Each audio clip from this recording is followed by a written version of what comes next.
The beginning of written adventure stories comes from Greece. Most famous, perhaps, among its poems and tales, Homer's The Odyssey. The story of Odysseus is one of the hero's great return, or Nostos. In the early months of 2004, Matt Parker was preparing for his Nostos. Not to his home, but back to the trail that called him. His second riding season on the American Discovery Trail. To return to the journey was difficult in some ways and really welcomed in others. This was the year he planned to complete the journey, starting in Moab, Utah, and riding through to the shore of the Atlantic Ocean in Delaware. I knew that I wasn't going to be happy until I'd accomplished what I set out to accomplish. But again, leaving the 21st century and returning to the 1800s, in some sense, is not an easy process. Well, you also did not have, the luxury of ignorance. I did, yeah, I knew what I was getting myself back into. Yeah. I certainly knew what I was getting myself back into. And part of me was like, well, a lot of that wasn't very fun, Matt. This young man knew the coming year would be difficult, but he could not anticipate the slings and arrows he would take before he even hit the trail. This is Rite of Passage. I'm Laura Weber Davis. Chapter 8, Nostos, Algos.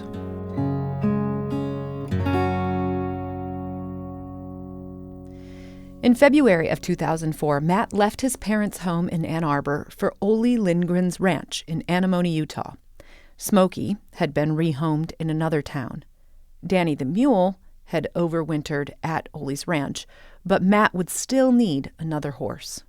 I drove back to Anemone, and when I got back, I was effectively without a mount. I didn't know what horse I was going to be taking, but I knew that this period of time, which I figured was going to be at least a month, maybe two, living at Ole's ranch, trying to figure out what the best animal was going to be to sort of set myself up for success. And I would say that it did end up working out in the end. It definitely made me a better equestrian, a better, I guess a better cartographer, a better tracker. It made me more able to exist in that environment. But the horse that I first started out thinking I was going to ride did not work out in spectacular fashion. Ole had this amazing candy store of different animals to choose from, effectively. And I felt like there was a lot of opportunity to sort of pick the right animal now, or even the right type of animal, and work toward that with him. And one of the horses he had was this young Arabian stallion named Achilles. Because he was completely black. Here's horse trainer Ole Lindgren. Except for one little white knock on his heel. So that's why his name was Achilles. In Greek myth, the warrior Achilles is dipped into the river Styx by his heel, rendering his body invincible, except for that one part by which he was dipped, the Achilles heel.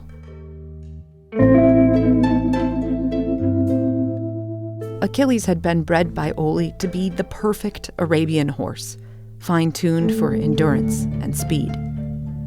Arabian horses are considered to be strong-willed, incredibly smart, wily, a temperament not for the faint of heart. Many horse people don't mess with them, but endurance riders covet them. Ole considered Achilles' parents perfect examples of the breed, the type of horse that he would ride on a long trail. You could not formulate a better horse for 100 miles.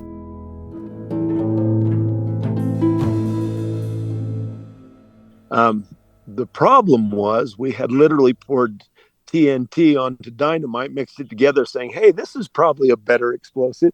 Achilles was very green, but his lineage was amazing. And he was gorgeous. I mean, he was short-backed, perfect crest, pole, head, hip. And Achilles was like a Ferrari. And I just saw so much promise in him that I was thinking, man, this would be amazing. It's like somebody, handing you the keys to a supercar. And we worked together for a couple weeks, and he was, real green. I was in the round pen with him for hours and hours a day, working with him, getting bucked off, like just lots and lots of work. And it's a process. I mean, it takes a while to get what some might call like a bomb-proof horse, a horse that really is able to deal with surprises and noises and, all sorts of things that happen on the trail. So getting them used to that and like habituated to that type of uncertainty and those curveballs that get thrown at them is key to having like a safer experience on a journey like this. But it usually takes a lot of time. So at this point, my father had come back he'd come out to Ole's because I was thinking, well, all right, we'll get fairly ready to get going here. And my dad had come out and he wanted to help see me off.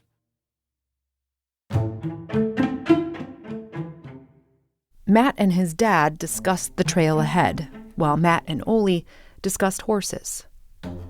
Matt spent as much time as he could with Achilles, new training and new tack, getting Achilles as prepared as possible for something that this horse had never experienced. And one day, Matt saddled the stallion for a solo ride. This would be a test run behind Ole's property.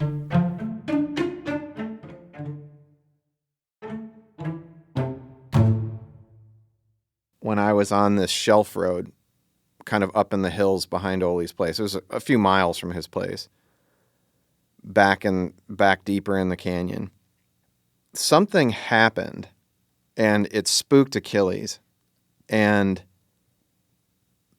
he shied to one side. I remember he shied to one side and then sort of gave like a little jump, and he just lost it.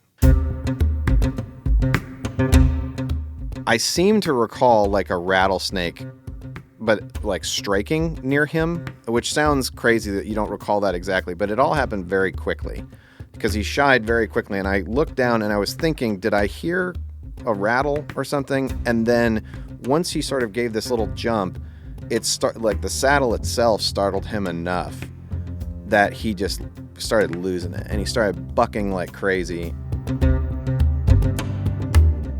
Then he went into like a full mental meltdown and started galloping like wildly. And he ran up against the side of a shelf road. And he started running up against, like sort of grinding up against the side of the shelf road.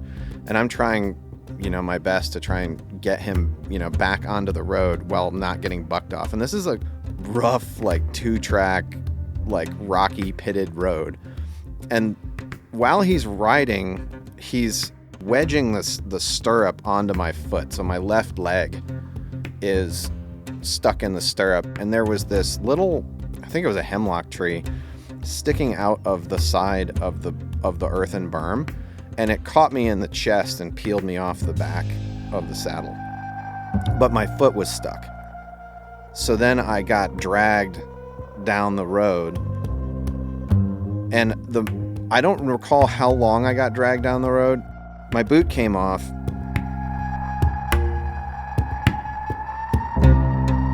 The only thing I really remember of it was the impact on the ground. Like I remember hitting the ground and there was a rock that was embedded like in the ground, kind of like an iceberg. And I remember hitting that squarely in the middle of my back.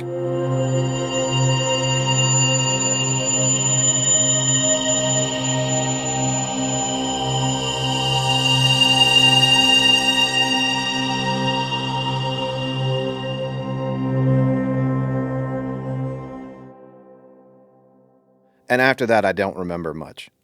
So I was knocked out, and when I came to, I was, kind of all alone out there. And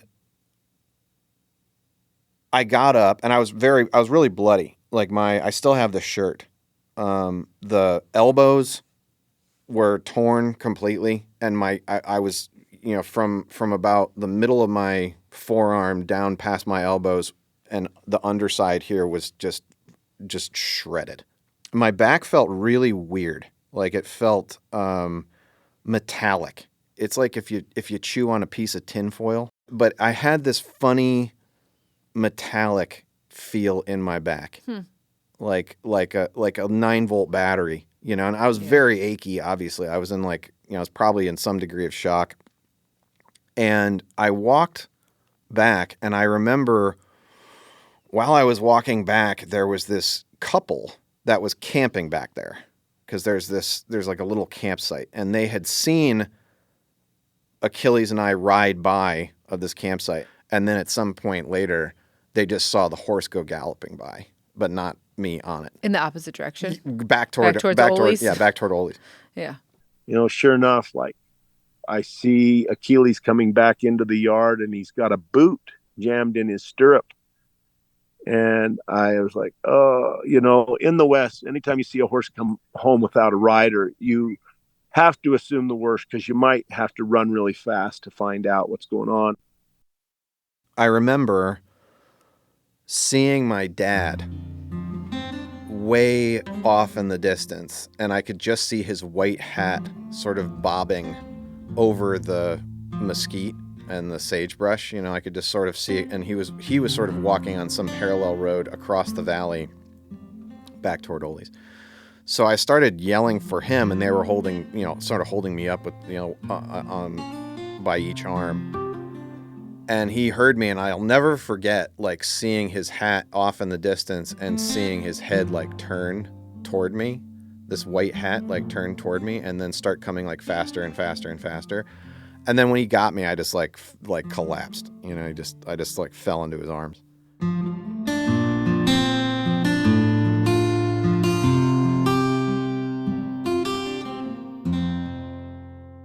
I hopped on a horse and took off up the canyon, and just about missed him, actually. And I see his elbows are just torn up. His knees are torn up. He'd got smashed, and I'm sure the horse just imploded, and he didn't have a chance. And then when we were into convalescent mode, Ole Lindgren and Bill Parker helped load Matt into the camping couple's truck. They took the bloodied boy back to Ole's house. When I got back there, Kenda, Ole's wife, took me inside and started doctoring me up and stuff. And she had some hydrogen peroxide, and she was like, okay, I need to, like, clean out and disinfect, like, your arms. When she poured that on my elbows, the pain was so bad I fainted. It felt like battery acid. And I fainted. I was just like, that was it. And when I woke up, I was laying down on their couch, and she had wrapped up my arms. And I got up, kind of on wobbly legs, and went out there to try and, see what had happened and stuff like that. And I got out to the round pen, and Achilles, he was tied up next to the round pen, still had the saddle on. And I remember walking up to him, and he was looking at me, and he was just like, he didn't look very happy with me. And I remember looking at the saddle, and I came up next to him, and I looked at the left stirrup, just to see, like, I knew that my leg had gotten stuck in that thing, and I was looking at it to figure out, like, what's going on. And I remember lifting the stirrup up, maybe 8 inches, just to sort of inspect it. And then when I let it swing down, Achilles was looking at me out of the corner of his eyes, and in the blink of an eye, he pivoted off of his 2 front feet and kicked me in the chest with both rear feet, with both barrels. And the next, several days, I had 2 perfect inverted horseshoe bruises on each pec. Perfectly symmetrical, perfectly in the middle of my chest.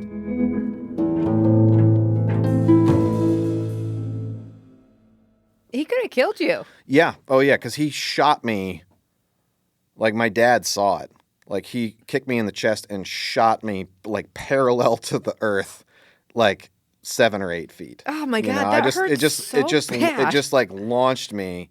And this was after the dragging and and all this stuff, and then he kicks me in the chest and just lays me out, like, completely, like, just to add insult to injury, or like the coup de grace, he was just like, screw you, man, And at that point, I remember I picked myself up off the ground, and my dad, like, I'm sure trying to do something, offer some, consolation to me or something like that. And I just, sort of, pushing him aside or whatever. And I remember walking from the round pen across this yard that Ole had, even across the creek in the backyard, to like the deepest part of the woods that I could find.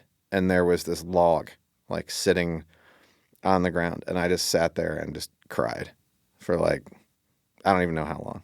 Like I just sat there, like completely defeated. I didn't know that I'd broken my back until months later. In Greek myth, there is a word for pain personified. Algos. Algia in the plural. You can find the word now used as a suffix in medicine. Algia, as in myalgia, muscular pain, or dorsalgia, back pain. When he fell off of Achilles in the canyon against a rock embedded in the hard-packed earth, Matt snapped 2 spinous processes, the finger-like nubs that extend outward from each vertebra of the backbone. So they were left like at this 45-degree angle, sort of floating there. And that is that whole thing was one of 2, I guess, long-term injuries that were difficult to overcome on the trip. And I did, like, by the, so in the arc of it, I'll just say it, I was on a heavy amount of painkillers for that second riding season. And I don't see, it's part of the journey, and I figure, like, I'm not doing myself or the listeners or even our current world, like, any services by not being completely honest about it.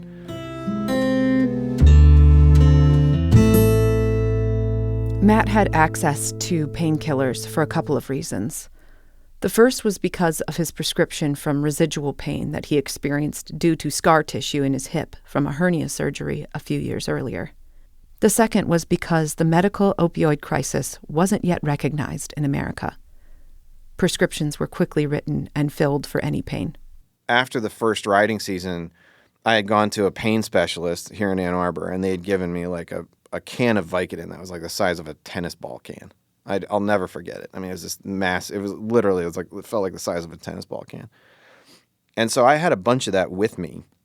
And this is really before there was much understanding of the long-term impacts of narcotics. None whatsoever. The medical grade narcotics. Yeah, it felt like, there was very little barrier to entry. I would say that.